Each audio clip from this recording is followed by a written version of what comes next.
बहुत समय पहले की बात है। परियों का एक राज्य हुआ करता था। वहाँ पे सुख, शांति और खुशहाली हुआ करते थे।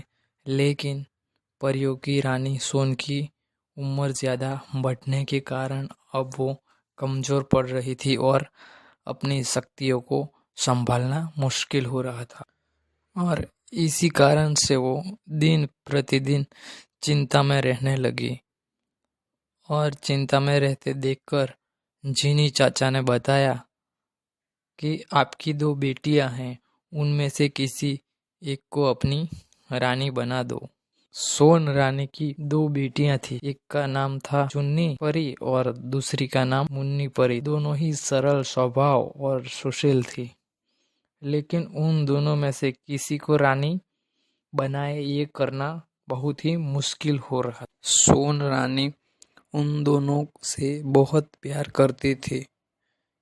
इस कारण से वो किसी एक को रानी बनाकर दूसरी को दुखी नहीं करना चाहते थे। जीनी जी, मैं अपनी दोनों बेटियों को रानी बनाना चाहती हूँ।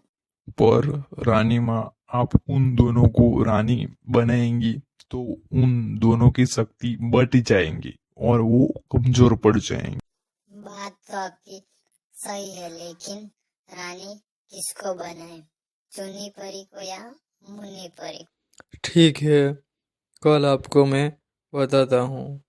फिर अगली सुबह चीनी चाचा चुन्नी परी के पास जाते हैं और बताते हैं रानी परी ने मुन्नी परी को रानी बनाने वाले हैं।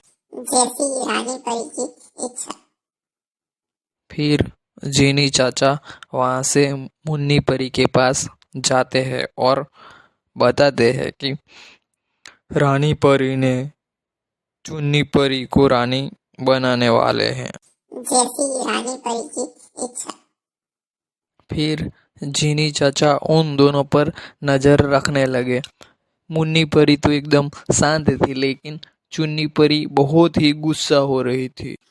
रानी तो मुझे ही बनना है, चाहे मुझे कुछ भी करना पड़े। कुछ देर के बाद चुन्नी परी परीलोक से बाहर जाने लगी और उसके पीछे पीछे जीनी चाचा भी बाहर जाने लगे। और बाहर जाकर वो दुष्ट जादूगरनी और जादूगर से मिली और वो दोनों ही परीलोक पर राज करना चाहते थे। मुझे रानी नहीं बनाया जा रहा। कोई बात नहीं, जो मैं बोलता हूँ तुम वैसे ही करती जाओ। ये आम का फल लो और रानी परी को खिला दो, और आम खाते ही रानी परी की सारी शक्तियाँ तुम्हारे अंदर आ जाएंगी। फिर चुन्नी परी वापस परीलोक आ जाती है और जीनी भी उसके पीछे वापस आ जाते हैं। जीनी ने वो सब रानी परी को बताया। नहीं, चुन्नी परी तो ऐसा नहीं कर सकती, पर वो मुझे और परीलोक से बहुत प्यार करती है। जब अगली सुबह आम का फल चुन्नी परी ने रानी परी को खाने के लिए दिया, तब रानी परी को जीनी की बात सच लगी। ये फल तुम कहाँ से लेके आई हो? अपने परीलोक के बगीचे से। सच सच बताओ, वरना मैं तुमको आम का पेड़ बना दूंगी। नहीं परी माँ, ये फल मुझे जादूगर ने दिया है। तुम अपनी माँ को धोखा देना चाहती हो? तुम अपनों से ज्यादा दूसरों पे भरोसा करती हो। मैं तुम दोनों को रानी बनाने वाली थी। तुम एक बार मुझे बोलकर तो देखती, मैं तुम्हें परीलोक से बाहर निकालती हूँ।